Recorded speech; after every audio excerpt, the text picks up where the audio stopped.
Good morning students. पौधार group of education में आप सभी स्टूडेंट्स का हार्दिक स्वागत हो। देखो बेटो, हमने लास्ट क्लास के अंदर आपको है जो करवाया था क्या फिनोल की जो अम्लीयता है उस पर हम चर्चा कर रहे थे बीएससी सेकेंड ईयर के अंदर ऑर्गेनिक केमिस्ट्री। उससे पहले हमने आपको करवा दिए थे फिनोल के निर्माण की विधि, और उससे पहले हमने करवाया था आपको अल्कोहल ख़त्म करवा दिया था।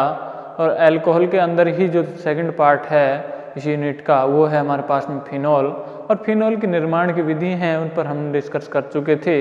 अब हम चल रहे थे कहाँ पर, फिनोल की अम्लीयता अर्थात एसिडिटी ऑफ द फिनोल। तो फिनोल की एसिडिटी है उसको कौन कौन से कारक हैं जो प्रभावित करते हैं उसके बारे में हम चर्चा कर रहे थे। तो फिनोल की जो अम्लीयता है उसको प्रभावित करने वाला कुछ एक और कारक है, वो है प्रतिस्थापियों का प्रभाव।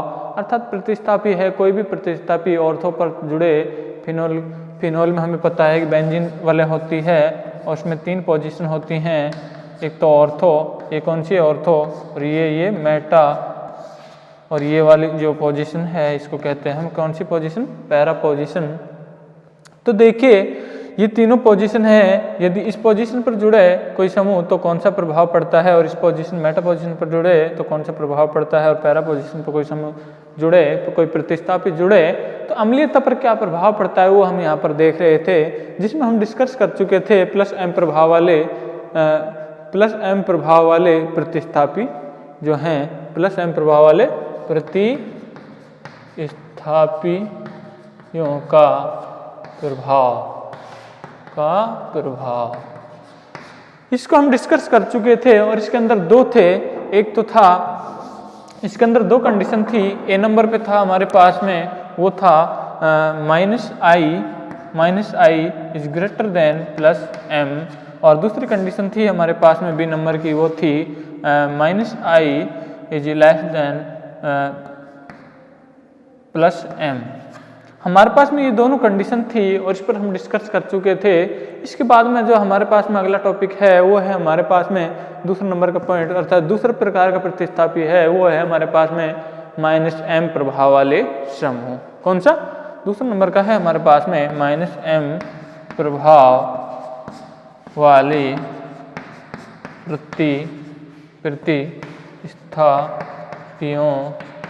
प्रतिस्थापियों का प्रभाव। देखिए माइनस एम प्रभाव वाले जो प्रतिस्थापी हैं उनका क्या क्या प्रभाव पड़ता है और कौन से जो समूह हैं माइनस एम प्रभाव दर्शाते हैं। देखिए यदि किसी फिनोल ग्रुप में, किसमें, फिनोल कंपाउंड में, ये क्या है हमारे पास में फिनोल, यदि किसी फिनोल कंपाउंड में कोई ऐसा समूह जुड़ा हुआ हो जिसमें अंदर यह स्थिति पाई जाए, ये है हमारे पास में बी और ये है हमारे पास में ए। यदि ए है इसकी इलेक्ट्रोनेगेटिविटी है ये क्या हो, अधिक है, इसकी इलेक्ट्रोनेगेटिविटी है वो कैसी हो, अधिक है, किससे, बी से, बजाय कि बी से, और इसकी क्या हो, कम हो। तो ये क्या करता है देखिएगा, इसकी इलेक्ट्रोनेगेटिविटी ज़्यादा है तो ये बंध के इलेक्ट्रॉन को है अपनी ओर आकर्षित करेगा, अर्थात पाई बंध के इलेक्ट्रॉन है रिंग में से वो अपनी ओर आकर्षित करेगा, जिससे कि ये लॉन्ग पेयर हैं वो रेजोनेंस में चले जाएंगे, क्योंकि जो ए जो है परमाणु उसकी जो इलेक्ट्रोनेगेटिविटी अधिक होने के कारण बी से अपने बी के जो इलेक्ट्रॉन है उसको अपनी ओर आकर्षित करेगा, और बी है वो रिंग में जुड़ा हुआ होगा तो रिंग के कार्बन के जो इलेक्ट्रॉन है उनको अपनी ओर आकर्षित करेगा, जिससे कि माइनस, अर्थात यहाँ पर है जो असंतृप्त कंडीशन के अंदर, अर्थात असंतृप्त यौगिक के अंदर ये है स्थिति घटित होती है, तो उससे क्या होता है कि रेजोनेंस लगता है, या फिर उसको मेसोमेरिक इफेक्ट भी बोलते हैं। और यहाँ पर जो मेसोमेरिक इफेक्ट लगता है वो नेगेटिव प्रकार का होता है। नेगेटिव का मतलब जो इलेक्ट्रॉन को अपनी ओर रेजोनेंस के थ्रू है इलेक्ट्रॉन है जो बेंजीन वाले से खींच लिए जाते हैं, जिससे कि जो ऑक्सीजन है इस पर इलेक्ट्रॉन है, इलेक्ट्रॉनिक घनत्व है ऑक्सीजन पर वो कम हो जाता है क्योंकि इस पर पॉजिटिव चार्ज आ जाता है। तो देखिए हम एग्जाम्पल के द्वारा यह समझते हैं। इसमें एक लाइन लिखेंगे, ऐसे समूह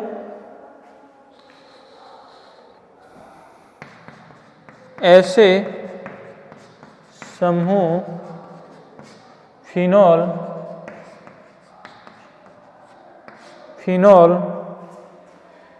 की अम्लता, फिनोल की अम्लता बहुत अधिक बढ़ाते हैं। क्या करते हैं, ऐसे समूह हैं जो क्या करते हैं, फिनोल की अम्लता है उसको बहुत ही अधिक बढ़ा देते हैं। क्या करते हैं, बहुत अधिक बढ़ा देते हैं, क्योंकि माइनस एम प्रभाव के कारण बंद के जो बेंजीन वाले के इलेक्ट्रॉन है उसको अपनी ओर आकर्षित कर लेते हैं और जो बेंजीन वाले पर इलेक्ट्रॉनिक घनत्व है वो कम हो जाता है, जिससे कि H+ आयन है आसानी से डोनेट कर दिया जाता है। तो देखिएगा ये हमारे पास में मान लीजिए नाइट्रो प्रतिस्थापी यदि जोड़ दूं मैं यहाँ पर, ये कौन सा है, N double bond O single bond N oxygen. तो यदि नाइट्रो समूह यहाँ पर जोड़ दूं, कौन सा समूह जोड़ रहा हूँ, नाइट्रो समूह में यहाँ पर जोड़ दूं, तो होता क्या है, इसकी ऑक्सीजन की इलेक्ट्रोनेगेटिविटी है नाइट्रोजन से कम होने के कारण बंद के इलेक्ट्रॉन इधर की ओर माइग्रेट करेंगे और ये बंद के इलेक्ट्रॉन भी इधर की ओर माइग्रेट करेंगे, जिससे कि ये बंद के इलेक्ट्रॉन भी इधर की ओर माइग्रेट करेंगे और ये बंद के इलेक्ट्रॉन इधर की ओर माइग्रेट करेंगे, जिससे कि रेजोनेंस के थ्रू है जो इस पर इलेक्ट्रॉनिक चार्ज है वो घट जाता है और इस पर नेगेटिव चार्ज आ जाता है। तो ऐसे ही यदि समूह है पाया जाए पैरा पर, तो ये रेजोनेंस के थ्रू है इलेक्ट्रॉन को विड्रॉ करता है, जबकि मेटा पोजीशन पर यह है -I प्रभाव के कारण है इलेक्ट्रॉन को विड्रॉ करता है। और हमें पता है रेजोनेंस प्रभाव है वो अधिक प्रभावी होता है। कौन सा प्रभावी अधिक होता है, R effect greater than inductive effect. ठीक, तो देखिए जो रेजोनेंस प्रभाव है वो इंडक्टिव इफेक्ट के बजाय हर वक्त है जो अधिक प्रभावी होता है। तो हमें पता है ये जो नाइट्रो ग्रुप है ये पैरा पोजीशन पर, और पैरा पोजीशन ये तो कौन सी है, पैरा पोजीशन, और ये है ऑर्थो पोजीशन। ऑर्थो और पैरा पोजीशन दोनों पर ही ये लगाता है -R, या फिर इसे -R इफेक्ट को -M प्रभाव भी हम कहते हैं। तो जो पैरा और ऑर्थो पोजीशन है उस पर तो लगता है कौन सा प्रभाव, इसका -M प्रभाव, जबकि इसकी मेटा पोजीशन है उस पर लगता है इसका -I प्रभाव। देखिएगा यहाँ पर जो पैरा पोजीशन है वो सबसे अधिक अम्लीय होगा, क्योंकि इसमें सबसे ज़्यादा रेजोनेंस है, सबसे ज़्यादा मेसोमेरिक इफेक्ट है। उसके बाद में जो होगा वो होगा ऑर्थो, उसके बाद में कौन सा होगा, ऑर्थो कंपाउंड। ये OH, ये यहाँ पर नाइट्रोजन डबल बॉन्ड, ये सिंगल बॉन्ड इसके, और ये इस प्रकार से सबसे पहला होगा पैरा, उसके बाद में ऑर्थो, ये क्या है पैरा ना, ये कौन सा है ऑर्थो, और उसके बाद में होगा मेटा,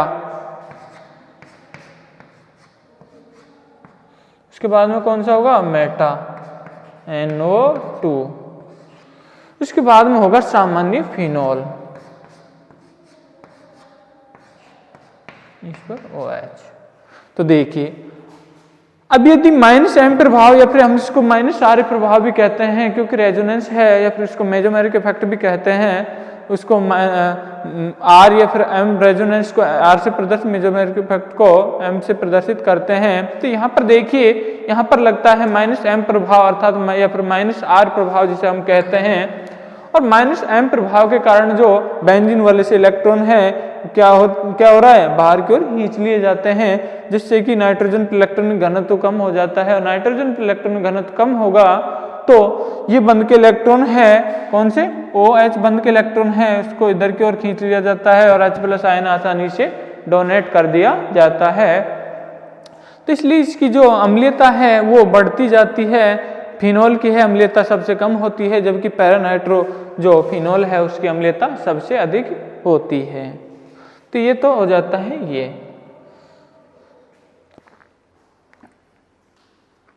उतार लीजिए।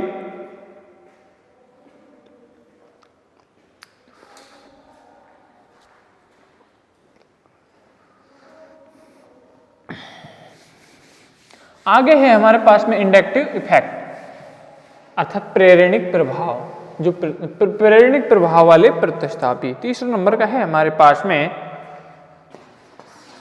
प्लस आई प्रभाव वाले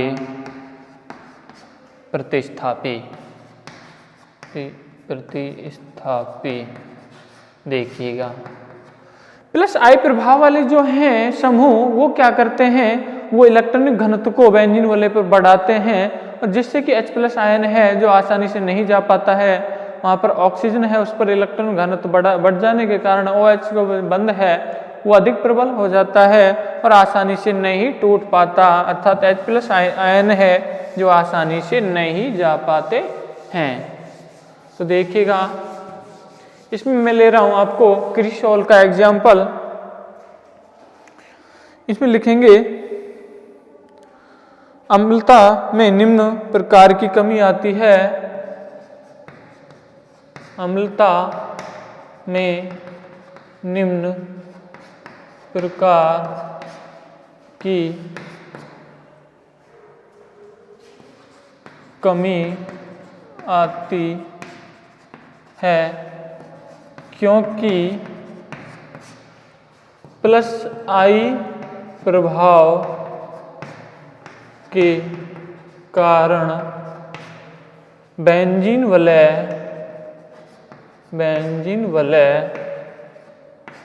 पर इलेक्ट्रॉनिक घनत्व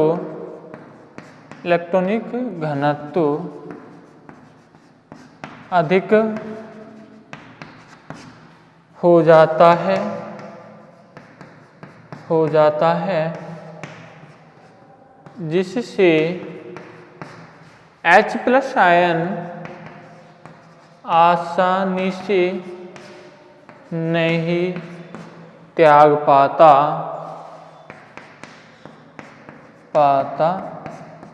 है। तो देखिए जो अम्लता में कमी है किस प्रकार से होती है। सबसे ज्यादा जो अम्लीय होगा इसमें प्लस आई प्रभाव वाले समूह के अंदर वो होगा सबसे ज्यादा फिनॉल, उसके बाद में होगा सबसे ज्यादा होगा उसके बाद में मेटाफिनॉल। कौन सा? CH3। और उसके बाद में होगा पैराफिनॉल CH3OH। उसके बाद में होगा उसके बाद मेटा के बाद में होगा ऑर्थोफिनॉल। देखिएगा OH, ये क्या है? CH3। देखो बेटे एक्चुअल में तो जो सबसे कम है वो होना चाहिए था, किसको? सबसे जो कम अम्लीय होना चाहिए था वो होना चाहिए था, वो तो एक्चुअल में इसी को होना चाहिए था। तो ये तो सबसे कम अम्लीय है। सबसे कम अम्लीय कौन सा है? ऑर्थो वाला, क्योंकि इंडक्टिव इफेक्ट है वो क्या होता है? दूरी के व्युत्क्रमानुपाती होता है। क्या होता है? दूरी के व्युत्क्रमानुपाती होता है। देखिए समझेंगे हम यहाँ पर, जैसे जैसे दूरी बढ़ेगी, जैसे जैसे क्या है दूरी बढ़ेगी ग्रुप की, वैसे वैसे इंडक्टिव इफेक्ट है कम होता चला जाता है। तो देखिएगा यहाँ पर है दूरी क्या हो रही है, यहाँ पर सबसे कम दूरी है क्योंकि यहाँ पर ऑर्थो स्थिति पर OH के ऑर्थो स्थिति पर है जो प्लस आई इफेक्ट वाला समूह जुड़ा हुआ है। तो ये क्या करता है? सबसे ज्यादा प्लस आई प्रभाव देगा, सबसे ज्यादा आई क्योंकि इसमें दूरी है OH समूह से दूरी कम होने के कारण ये सबसे ज्यादा प्लस आई प्रभाव देगा और ये सबसे ज्यादा प्लस आई प्रभाव देगा तो इसकी जो अम्लीयता है वो सबसे कम होती है। क्या होती है? सबसे कम होती है अम्लीयता। अब देखिए उसके बाद में यदि मेटा वाला ग्रुप देखें तो मेटा वाले की होनी चाहिए, लेकिन यहाँ पर मेटा वाले की नहीं होने के कारण यहाँ पर होती है पैरा समूह की, और वो निकाला जाता है इनकी pK वैल्यू के आधार पर। किसके आधार पर? pKa value. किसके आधार पर? pKa value. और pK वैल्यू है वो इनवर्सली प्रोपोर्शनल होती है अम्लीयता के। किसके? अम्लीयता। pK वैल्यू है वो होती है इनवर्सली प्रोपोर्शनल टू अम्लीयता, अर्थात जिसकी pK वैल्यू ज्यादा होगी उसकी अम्लीयता क्या होगी? कम होगी। अर्थात जिसकी पीके वैल्यू है वो ज्यादा होगी, उसकी अम्लता क्या होनी चाहिए, कम होनी चाहिए। तो अब देखेंगे हम इसकी पीके वैल्यू, जो कि एक एक्सपेरिमेंटल डेटा होता है। क्या होता है, एक्सपेरिमेंटल डेटा। तो देखिएगा इनकी पीके वैल्यू यदि मैं बताऊं तो इसकी होती है फिनोल की 10, ये क्या है, पीके ए वैल्यू है ना, इसकी होती है 10, और इसकी जो ऑर्थो वाला है इसकी होती है 10.1 और इसकी होती है 10.2। देखिएगा अब हम देखेंगे इसकी जो पैरा पोजीशन है इसकी पीके वैल्यू 10.2 है, अर्थात इससे अधिक है, और जिसकी पीके वैल्यू अधिक होती है उसकी जो उसकी अम्लता क्या होगी, उसकी अम्लता कम होती है। तो देखिए इसकी पीके वैल्यू अधिक है तो इसकी अम्लता इससे क्या होगी, कम होगी। पीके वैल्यू जिसकी अधिक होती है अम्लता क्या होती है, उसकी कम होती है। मैंने ये तो बताया इसमें, देखिए पीके वैल्यू यदि ज्यादा है तो अम्लता क्या होगी, कम होगी। पीके वैल्यू अधिक है तो अम्लता क्या होगी, कम होगी। तो देखिए इसमें यदि हमें आकलन करना है तो पीके वैल्यू किसकी ज्यादा है, इसकी, तो इसकी अम्लता क्या होगी, कम होगी। इसीलिए जो मेटा पोजीशन है वो अधिक होता है अम्लीय बजाय कि पैरा पोजीशन के। तो ये देखिए उतार लीजिए,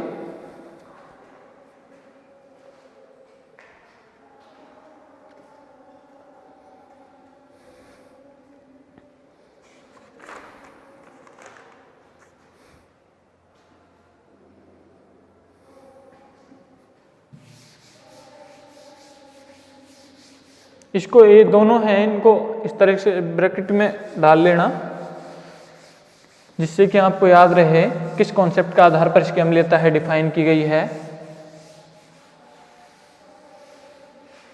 उसमें डायरेक्ट लिखेंगे कि इनकी पीके वैल्यू के आधार पर इनकी जो अम्लीयता है उसको परिभाषित मतलब उसको दिया गया है, क्योंकि जो उसकी पैरा वाला जो प्रोडक्ट था, पैरा वाला जो कंपाउंड था उसकी पीके वैल्यू हाई होने के कारण उसकी एसिडिटी है कम होती है बजाय कि मेटा के, और सबसे कम तो है जो ऑर्थो की होती ही है ना।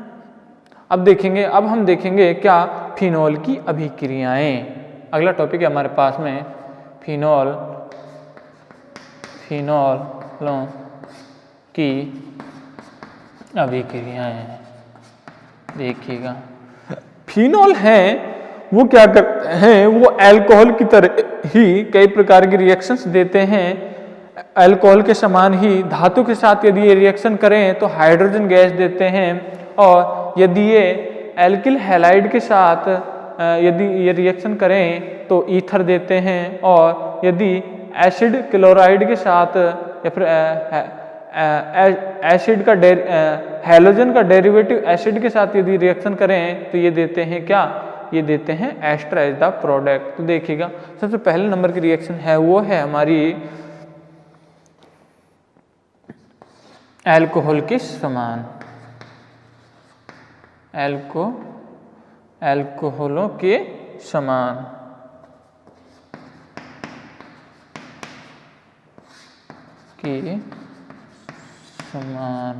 उसमें पहला नंबर का ए नंबर की रिएक्शन है हमारे पास में, वो है सोडियम धातु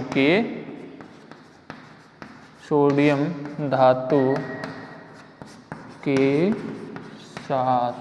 देखिएगा मैंने अभी बताया था सोडियम धातु के साथ यदि ये रिएक्शन करता है तो क्या बनाता है, ये देता है हमें हाइड्रोजन एज द हाइड्रोजन है ये निकालता है, और देखिएगा लवण और सोडियम धातु है उसका लवण ये बना देता है। इसमें लिखेंगे सोडियम लवण बनते हैं, सोडियम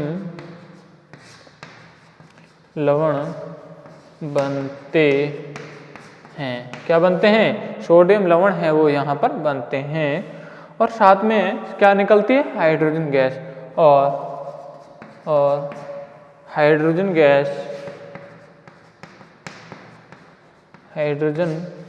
गैस निकलती है। कौन सी गैस निकलती है, हाइड्रोजन गैस। देखिए रिएक्शन देखेंगे हम यहाँ पर C6H5OH की रिएक्शन करवा रहा हूँ मैं सोडियम धातु के साथ। यदि मैं इसके 2 मोल लूँ तो इसके भी 2 मोल लेने पड़ेंगे, और यहाँ पर जो निकलती है गैस वो निकलती है कौन सी, H2 गैस, यहाँ पर निकलती है और यहाँ पर लवण बनता है सोडियम का, तो क्या होगा C6H5ONA, इस पर पॉजिटिव इस पर नेगेटिव, है ना। ये क्या है, सोडियम लवण।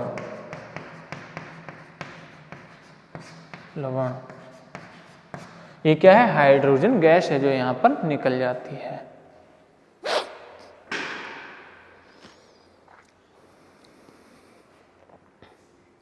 अल्कोहल के समान ये रिएक्शन है, आपको मैंने अल्कोहल में बहुत अच्छे तरीके से समझाई है और यहाँ भी मैंने आपको बताई है ना, क्योंकि मुझे रिएक्शन तो करवानी ही थी इसलिए। अगली है दूसरे नंबर की, वो है हमारे पास में एल्किलीकरण।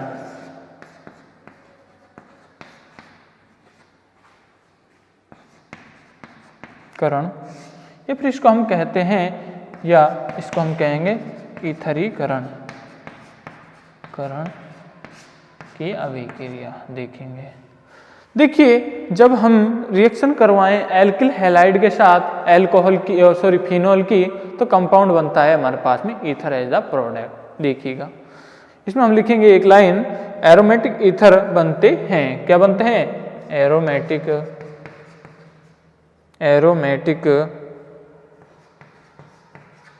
ईथर बनते हैं। क्या बनते हैं, एरोमेटिक ईथर। देखिए केमिकल रिएक्शन किस प्रकार से होगी, C6H5OH, इसकी रिएक्शन मैं करवा रहा हूँ एल्किल हैलाइड के साथ। मान लीजिए मैंने ब्रोमीन और ये है C2H5, ठीक है।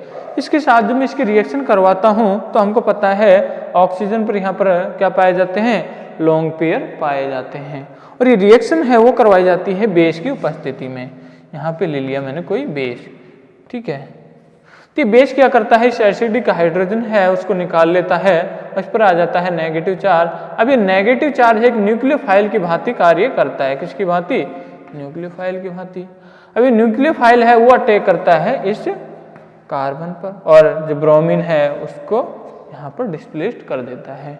अर्थात ये रिएक्शन होती है वो होती है यहाँ पर नाभिक स्नेही प्रतिस्थापन अभिक्रिया। कौन सी, नाभिक स्नेही प्रतिस्थापन अभिक्रिया है वो यहाँ पर घटित होती है। कौन सी, नाभिक स्नेही प्रतिस्थापन अभिक्रिया है वो यहाँ पर होती है। तो देखिए प्रोडक्ट क्या बनेगा, वो बनेगा एरोमेटिक ईथर C6H5OC2H5, ठीक है। तो ये वाला प्रोडक्ट यहाँ पर है बनेगा, उतार लीजिएगा।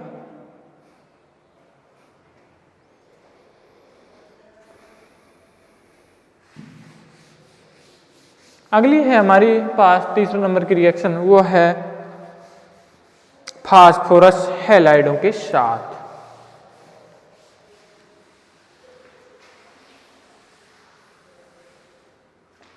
कौन सी है, फास्फोरस हैलाइडों के साथ। तीसरे नंबर की है वो है हमारे पास में क्या, फास्फोरस हैलाइडों के साथ। देखिएगा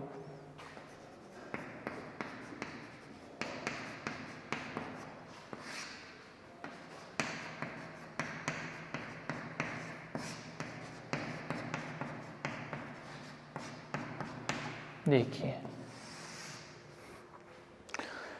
जब फिनोल है फास्फोरस हैलाइड के साथ रिएक्शन करता है तो कंपाउंड बनता है वो हेलो बेंजीन। क्या बनता है, हेलो बेंजीन है एज द प्रोडक्ट यहाँ पर बनता है। तो देखिएगा इसमें क्या बनता है, हेलो बेंजीन जो है यहाँ पर बनता है, हेलो बेंजीन यौगिक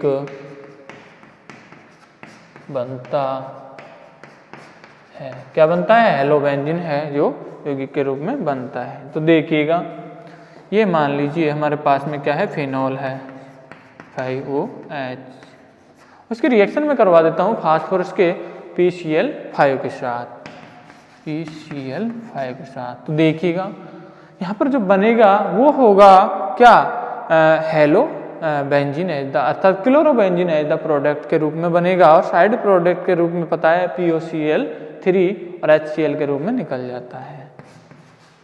क्या बनेगा C6H5 और Cl प्लस में POCl3 साथ में निकलता है HCl। क्या HCl यहाँ पर है जो निकलता है। तो फास्फोरस हैलाइड के साथ जब हम रिएक्शन करवाते हैं फिनोल की तो क्या बनता है, वो बनता है हेलोबेंजीन एज द प्रोडक्ट। यहाँ पर जो निकलता है उतार लीजिएगा।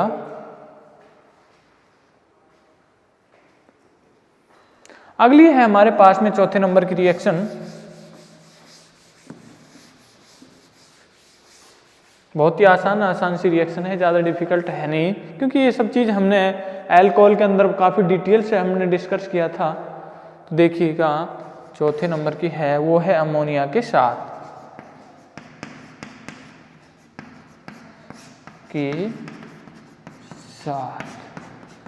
देखिएगा अमोनिया के साथ जब ये रिएक्शन करता है तो बनाता है एरोमेटिक एमीन।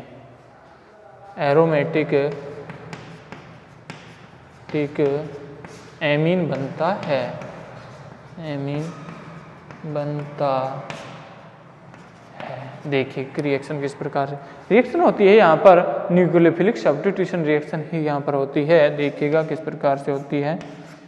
और ये रिएक्शन है वो होती है किसी अम्ल की उपस्थिति में, अर्थात यहाँ पर मैं अम्ल लेता हूँ मेटल का जिंक Cl2 या फिर उच्च दाब पर है, उच्च ताप और उच्च दाब पर यह रिएक्शन होती है। देखिएगा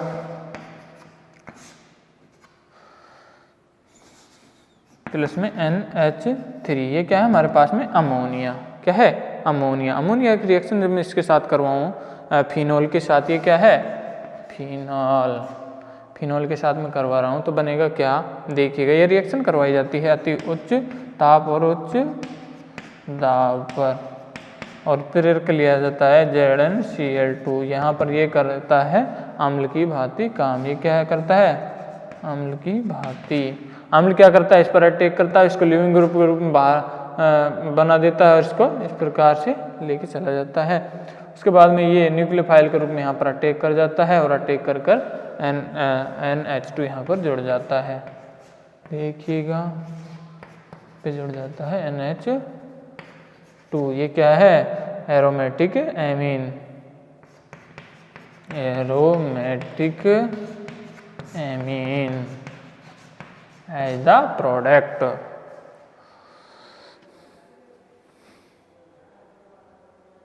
उतार लीजिए।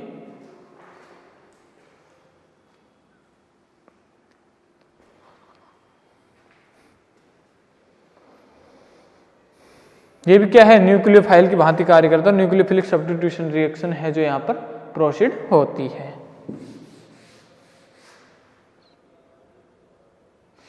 अगली है हमारे पास में वो है एसिटिलीकरण। क्या एसिटिलीकरण। अगली है हमारे पास में 5 नंबर की, वो है एसिटिलीकरण की अभिक्रिया। क्या एसिटिलीकरण की अभिक्रिया है। फिर हम इसको एस्टरीकरण अथवा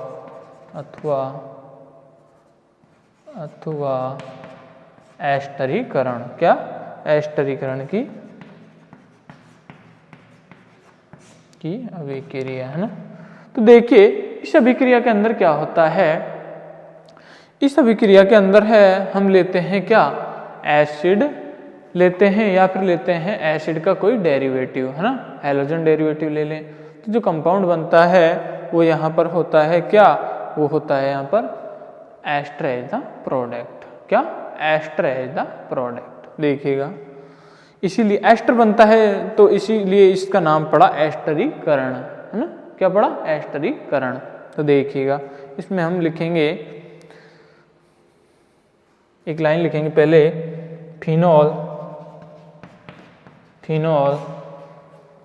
एसिटिक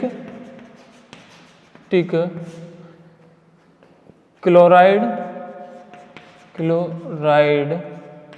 या एसिटिक एनहाइड्राइड